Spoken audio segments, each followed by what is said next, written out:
guys, cool behind my back. I'm Rick. Eric. Aaron. I'm Calvin. Berserk! Ah! Is back. Yeah. Faster. Last time on. Stronger. You know what? Eric's doing that, and they're like, he's so fast. Look at him, and he's like, wow, the speed! I love these guys in the weight back. of it. They were expecting him to be like, yeah. I wish I could have those two guys talking in the back as narrating my life. That guy's turning left. You know, the weight of him! He ignored that person talking to him. It'd be great if you had them there. You wouldn't miss people. It's true. Oh wow, he's eating again. Like, shut up. Leave me alone. It's a little late for that food, huh? Can you imagine just having someone narrate you forever? I can. No, he's sleeping. It could be one of those things where, like, oh, this is funny, but like eventually it becomes like torture. Yeah, for like a week it's okay. Yeah. I think it's done after for the first like day. half a day. We met Guts. We should we met the Band of the Hawk, and now we're watching a show. Griffith and Guts are going to fight it out to see whether or not Guts is going to join. Yes, we ended right, but last time they did that, he went and then died. Yeah. Well, he didn't die. At this moment, we know nothing about Pippin other than that he's a big hulking man, right? Now, Aaron, whenever you last episode saw him, and you're like, oh, I wonder what that, and then you went, oh, like you gave him like a dumb voice. Yeah. I hope you're so wrong. And he's like the most intelligent, thoughtful, kind person. Most cultured voice ever. Yeah. Michael Caine I just want that to happen. The size. Michael Caine is not cultured. I'll tell you that. Hey, Pippin, come here. Hello. Oh, okay. We pick ourselves up, sir. Maybe. So I hope that happens. We shall see. Yep. Although with this being in the 90s, I imagine that's not going to be the case. Probably not. I mean, yeah, maybe. Berserk!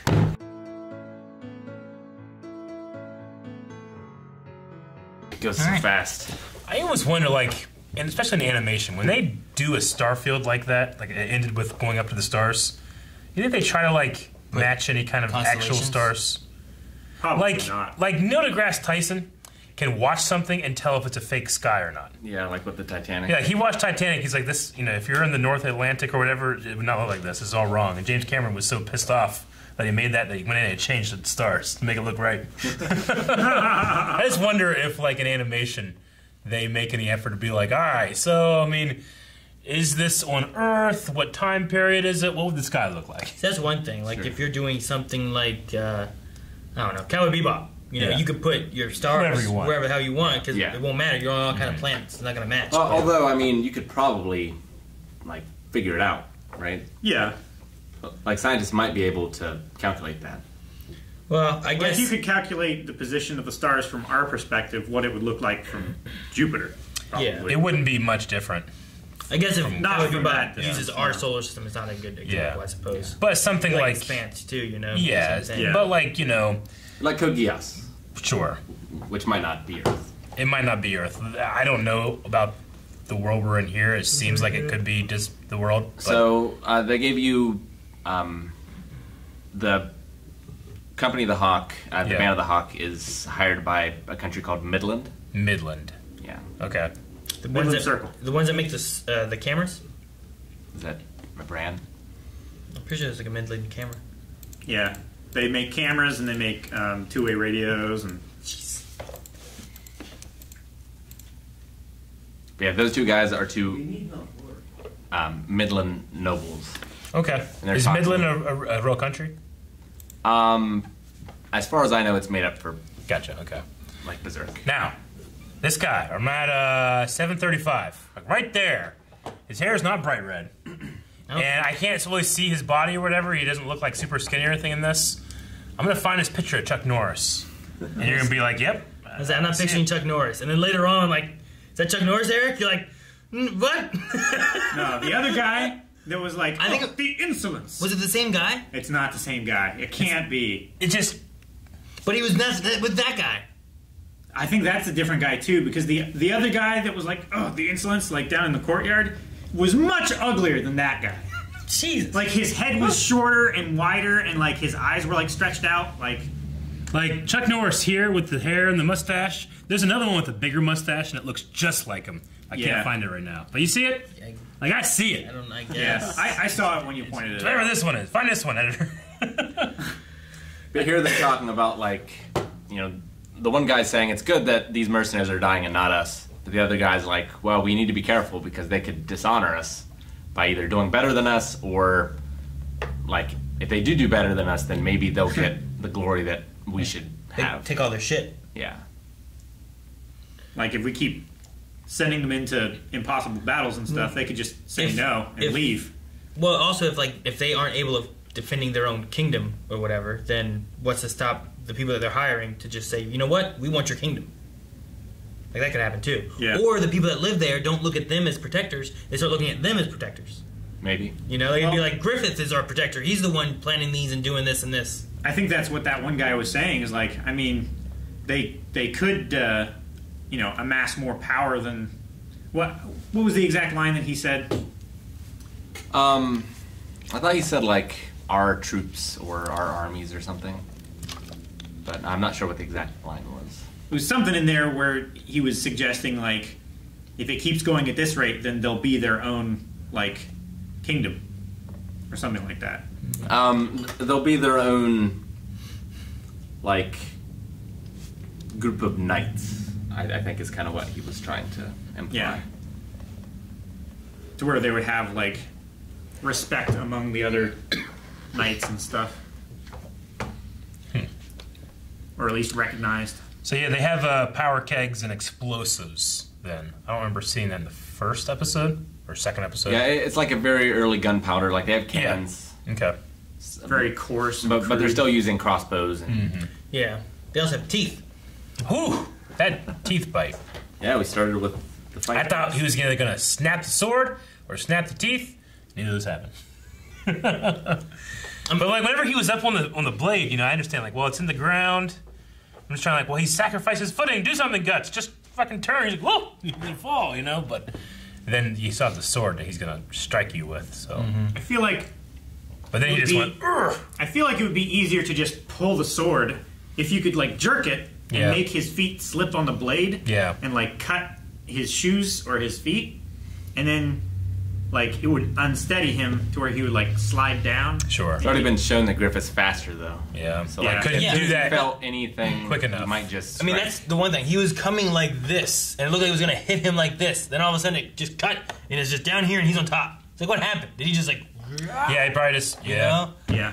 like, off to the side and grab on what fucking Shadow Link does, So and Water Temple, Zelda Ocarina of Time. Isn't that usually when you go like this? And He stands on your sword. Yeah, if you just press the sword button 3 times, you go, hoot, hoot, ah, and then he gets it.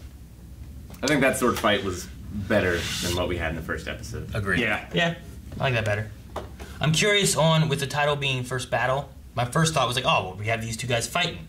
And then I was like, okay, well, maybe they fight more. And then it went on. I was like, well, they fought with the Hawks, so maybe this is the first time him fighting with the Hawks. Or maybe it's also the first battle of them fighting whoever they're fighting in that other place. So I imagine it's the first battle, and then he's like celebrated. You know, like it's his first. Like he won the day. His first victory as a Hawk. Yeah, or a He's band. been accepted into the group. family, except by 2 notable individuals. I took it to mean that it was the first time that they went into battle with him, and he proved his worth. And yeah, Griffith went back to save him too. Griffith went back to save him, and Personally. he put him in a place where he could either do the best or do the worst. and you put him back there because like they said, they trusted him. Yeah. He knew he would do a good job, but he also wasn't willing to let him die. Mm-hmm.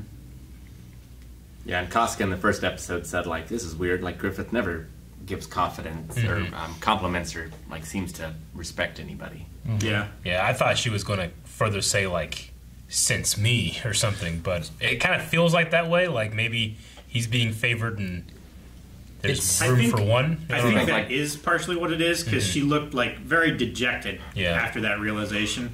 It's like she's been working so hard to try to get a compliment. Yeah. And this guy just sweeps in and he gets all the compliments. Like, dang it. His bangs are better. You get an element of the respect from Griffith because of her, right? Like, you see what his actions are, and then you hear from her that he never does this kind of stuff. So it feels like there's an element of respect between Griffith and Guts that he doesn't show to anybody else. Yeah. And then from Guts' perspective, we had him sitting there thinking about, like, Griffith. And it feels like there's an element of respect starting to be earned from him of, like, how young he is and how he, you know, has the the ideas and thoughts of these wars, and everyone looks to him, and he's a good leader and has great leadership qualities and stuff. And it feels like you're getting a bit of respect from both of these characters, which is interesting. I respected Griffith to a point, but allowing Corcus in his group, I respect him less. His retinue. Yep. Yeah. Sometimes haven't seen Corcus do a single thing. He created a posse to stab a wounded person that your leader just said, he's part of us now. One of us. So Corcus doesn't respect his leader. He just respects whatever he can get. Sometimes you just need bodies. It's true. What do you guys think of Guts's thought of like Griffith's childlikeness or innocence? Innocence, like, well, yeah, he is young, right? He just like that part. He just has this look on his face, you know, like he seems to be more carefree, where Guts seems to carry a lot with him. Yeah. I don't know. I mean, I'm assuming like Griffith probably has much of a past too, but if Guts hadn't gone through whatever he went through with Gambino, maybe it's a thing of like, you know, we don't know what we don't really know what either of their pasts are. But like maybe it's a thing where like Guts is holding on to his, whereas Griffith has kind of like accepted or let go of his, and like he's able to just not carry that extra weight, whereas Guts is like pushed by it. Like you're saying like Griffith is like processed it. Yeah, like that's why he's just like, and he's worked through it. you know, like that fucking annoying face. yeah, you know, Yeah. he's just like he's doing what he feels he needs to do, but he's not doing it because of whatever his past is or whatever that is. Like He's doing it because he enjoys it. whereas Guts, I he feel has like control over his own will. Guts is like being pushed by his past of like wanting victory, and like he's trying to like, I think he's trying to either make amends for something, or he's like each fight is almost like a vengeance of whatever it was previously that caused the problems, you know, or something along those lines. I don't know. So if you think that's what's driving Guts, what do you think is driving Griffith? Money. Money? I don't know. I'm not sure. I mean, money would be a good one maybe before Guts, but maybe Guts has something more to it. That's why he shows respect to him. Like if he just led mercenaries, although he didn't want to attack Guts for, I mean, he could have a good purse, you know. He's like, very pale with the white hair. He has this ornate armor more than anybody else. Maybe he's from a place of privilege. Like, you know, maybe he's like the fifth-born son of a lord that doesn't really get anything, and he has to go out and prove himself, you know? Something like that. Maybe it's for, like, honor, but where he comes from, he doesn't have it. Maybe he sees a project in Guts, and, like, maybe he sees a little bit of himself, like what he could have been without help or something, and he, like, wants to help him. I wonder if as a mercenary, the jobs he takes, you know, like is he always taking ones where like there's this castle of So people far it's been who are, defending. Yeah, like they're like more innocent people being attacked by these people who are just trying to conquer. You talking about Griffith. I know what it is. Are you talking about Griffith? Yeah, Yes. yeah, Guts is just doing whatever he wants to kill people, I think. It's Dread Pirate Roberts. But like, I mean, maybe he did say "as you wish," right? You did. But no, like if he's picking his jobs as more of a defensive for the people who need it versus like, you know, it's not just about money because he could have joined like someone attacking or someone conquering or something like that. So maybe that has something to do with it. But I don't really know if that's the case yet. Yeah. He also did say, like, when that one guy was like, well, why don't we just fight him and destroy him and stuff? It's like, well, because, like, the people who are hiring us can't afford that.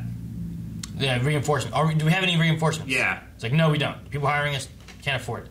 So Can't afford to lose any more resources. maybe he's working for the little guy for the right reason rather than working for the big guy and earning a big fee for the wrong reason. It also seems to imply that like whatever this war is has been happening for a while. Because they're attrited.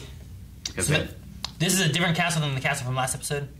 I'm pretty sure It it seemed is. to me, yeah. Okay. Otherwise, We kind of, like, not time jumped, but we kind of just skipped, like, from their defeat, and then they attacked him on the road after that, and then he joined them, and they got a job, is what I got from it. he's healed up, too. Because they were in the castle talking about, like, all right, those guys are besieging us, and Yeah, that, it you seems know. like Midland is on the run because like they lost the castle, and now they're back at this one. Yeah. And like there was a camp outside that presumably was going to siege this they're- place. war camp. They were both Midland castles? I believe the Band of the Hawks was working for Midland for the last one as well. I was just trying to figure out, because like when they were in that castle, I'm like, oh, maybe this is the castle. Like, it got attacked, the people were building up stuff outside, but it makes a weird sense of like, well, we took the castle and now we're leaving it and we're going to take it again. So I don't know. But okay. Those are two of my favorite songs from What? the soundtracks on this. We have Guts' theme, which you've heard a couple times now. Which one's that? I can't. Was it? No. Was it the one where he was riding through the woods? cold. No. So the one riding through the woods is Forces, Okay. which is my favorite fight song ever. The Guts' theme is like the slower one. I can't sing it. Damn right. Can we look it up, or can you tell us where? Where did it play at? It played. Oh yeah. Actually, like the flute and stuff. Yeah, but this isn't Guts' theme. Oh, it's not. What? Damn right. Where is it? I'm just gonna go to YouTube. You're killing me, Eric. That's also a good song, but that's not Guts' theme. Eric's trying. Pippin did not sound the way he should, and I'm upset. He didn't sound incredibly stupid. He was just concise. I mean, he wasn't like, "Ugh." That's Guts' theme. Okay. Was that while he was in the tent? Yeah. I think he played while he was in the tent. Okay. Because hearing that's what it makes me think of. It's much more relaxing than I was expecting it to be, Rick. Yeah, well, I mean, Is there like a... It's like a breakdown. No, don't spoil yourself, Aaron. Huh? Don't spoil yourself. There's the song? Yeah. This is an hour-long loop. I have that on one of my playlists. You listen to that for an hour, Oh, and yeah. then after the hour, you go into like a 2.5 minute song of something else. I can't listen to Forces for an hour because I would die from hype. From hype. Explosion. I'm Yeah. curious to get hyped from that song. I want to hear it pop up. I was pretty hyped during the running through the woods. So by the time I'm done with this, I will have had a new song go to over. You say run, is what you're saying. I do. I don't know if you will. We'll see. Corcus Hard to is a beat. jackass. Guys, thank you very much for watching this episode of Berserk. We just started this, we're enjoying it, but if you want to see more reactions right now, up to episode, it's too confusing, 4 more weeks, that's what you can watch right now. 6. Patreon.com/live. 7. We're on 3. Yeah. 7.